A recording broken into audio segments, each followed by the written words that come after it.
السلام عليكم ورحمة الله وبركاته. ازيكم حبايبنا؟ عاملين ايه؟ يا رب تكونوا كويسين وبخير. اللهم صل وسلم وبارك عليك يا حبيبي يا رسول الله. سبحان الله والحمد لله ولا اله الا الله والله اكبر ولا حول ولا قوة الا بالله.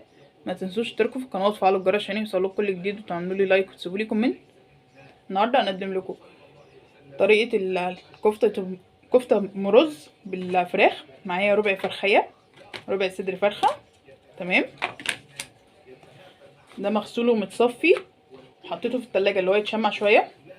معايا كوباية رز. كوباية الرز دي انا عملت فيها ايه؟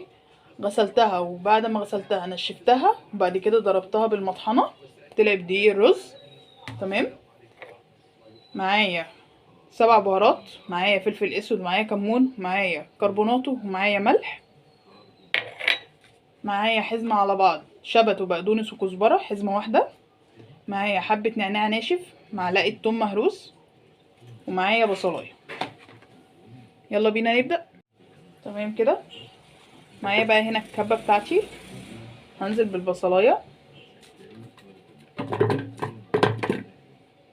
معلقة التوم.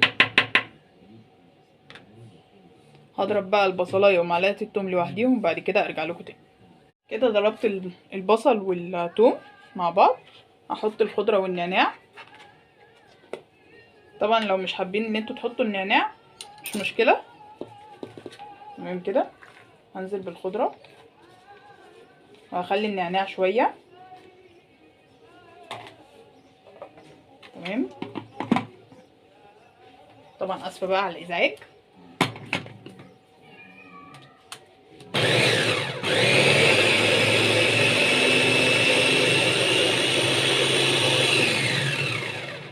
طبعا اللي بيخلي الكفتة تفك اللي هو البصل الكتير والخضرة الكتير.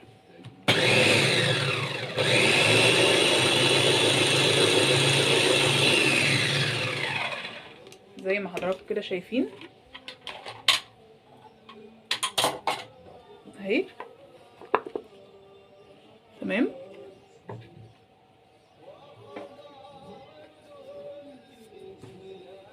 هقطع بقى صدر الفرخة.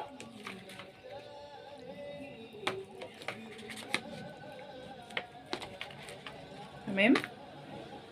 اللهم صل وسلم وبارك عليك يا حبيبي يا رسول الله. هنحطه بقى كده. تمام. يلا بينا بقى نضربه.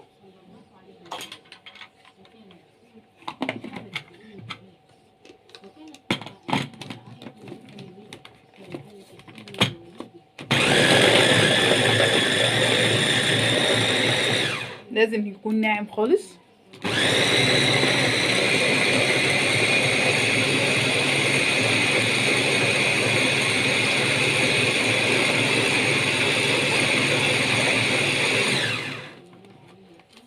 اهو زي ما حضراتكم كده شايفين. بننزل كل اللي في الجناب.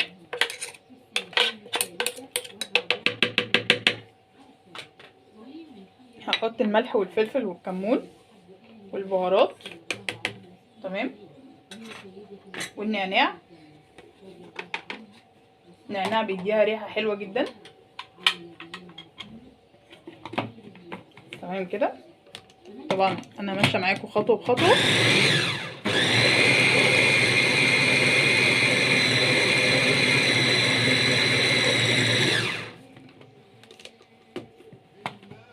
ده نص صدر الفرخة. هنحط عليها بقى كوباية الرز المطحونة. طبعا لو مش عايزة تعملي الرز في البيت ممكن تجيبيه من بره جاهز. تمام. اللهم صل وسلم وبارك عليك يا حبيبي يا رسول الله. هضرب بقى على كل ده وبعد كده ارجع لكم تاني عشان ما اطولش عليكم الفيديو. حضراتكم كده شايفين هي طبعا بتبقى ملزقه جدا. ننزلها بقى في الطبق اهي. اللهم صل وسلم وبارك عليك يا حبيبي يا رسول الله. بنسيبها بقى في التلاجة شويه عشان كده هي سخنه. تمام. وبعد كده ارجع لكم تاني. ورجعت لكم تاني يا حبايبي. وهنا بعد ما عدى عليها نص ساعة في التلاجة، انا هنا معايا معلقتين زيت. طبعا اي كفتة بنصبحها بالزيت، بس كفتة الفراخ بتكون طرية عن اللحمة شوية. بدهن كده ايديا زيت، باخد قطعة.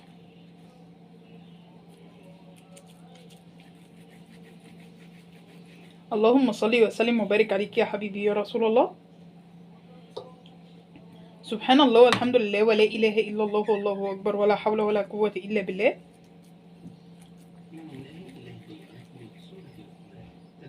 ما تنسوش تشتركوا في القناه وتفعلوا الجرس عشان يوصلوك كل جديد، وتعملوا لي لايك وتسيبوا لي كومنت. طبعا عايزه تفرزيها بقى في الفريزر زي ما احنا عملناها كده. ممكن تحطيها بقى في الفريزر وتطلعيها على الزيت على طول. تمام.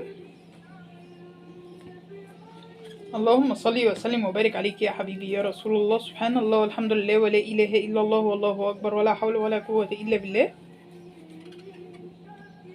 هخلص بقى كل الكميه بنفس الطريقه وبعد كده ارجع لكم تاني يا حبايبي. هنا معايا بصلايه صغيره، هنا معايا الزيت، ومعايا معلقه سمنه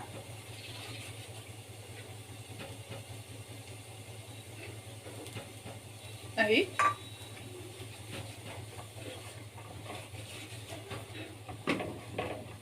هنزل بقى بالكفته في الزيت.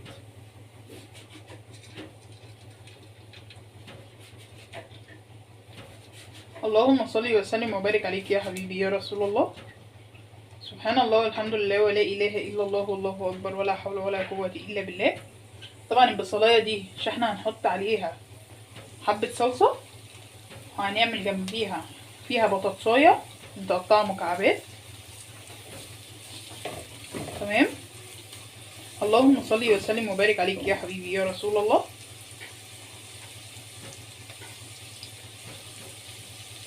سبحان الله والحمد لله ولا اله الا الله والله اكبر ولا حول ولا قوه الا بالله.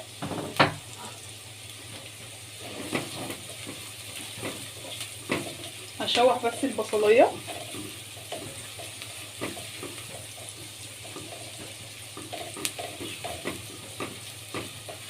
هديها بس تحميره بسيطه تاخد اللون الذهبي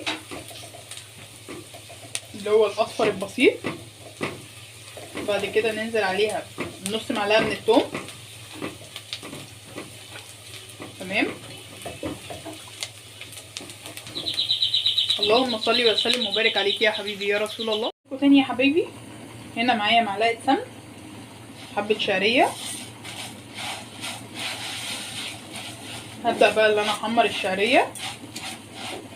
طبعا انا سايبه هنا البطاطس تستوي. اللهم صل وسلم وبارك عليك يا حبيبي يا رسول الله. سبحان الله والحمد لله ولا اله الا الله والله اكبر ولا حول ولا قوه الا بالله. هحمر بقى الشعريه وبعد كده ارجع لكم تاني. حضراتكم كده شايفين. يلا بينا بقى نحط الكفته. اللهم صل وسلم وبارك عليك يا حبيبي يا رسول الله. سبحان الله والحمد لله ولا اله الا الله والله اكبر ولا حول ولا قوه الا بالله. هنسيبها بقى.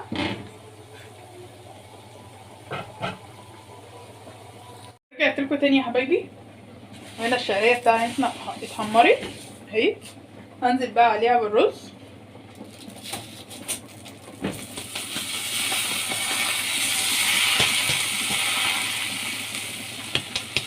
تمام كده. نشوح بقى الرز.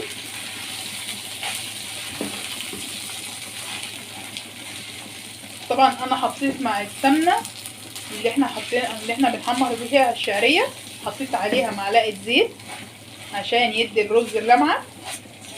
تمام كده. اللهم صل وسلم وبارك عليك يا حبيبي يا رسول الله. سبحان الله والحمد لله ولا اله الا الله والله اكبر ولا حول ولا قوه الا بالله.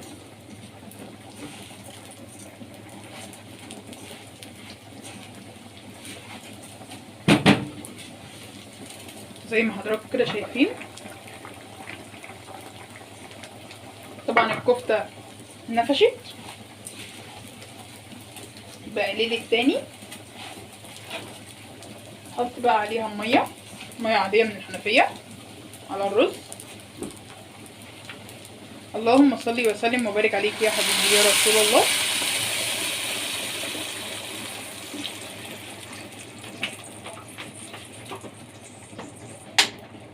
هنسيبه بقى يتشرب، بس قبل ما يتشرب بنحط له معلقه مرقه الدجاج الفوريه او مكعب مرق،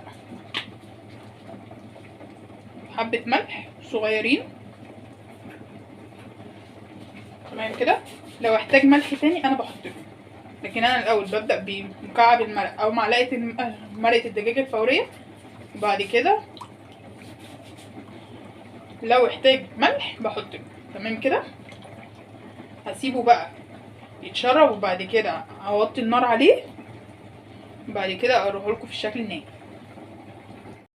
وكده حبايبنا الشكل النهائي للرز بتاعنا وكفتة الفراخ بتاعتنا اللي هي الكفتة ام رز وعليها مكعبات البطاطس. اللهم صل وسلم وبارك عليك يا حبيبي يا رسول الله. سبحان الله والحمد لله ولا اله الا الله والله اكبر ولا حول ولا قوة الا بالله. ما تنسوش تشتركوا في القناه وتفعلوا الجرس عشان يوصلكوا كل جديد، وتعملوا لي لايك وتسيبوا لي كومنت. والسلام عليكم ورحمة الله وبركاته.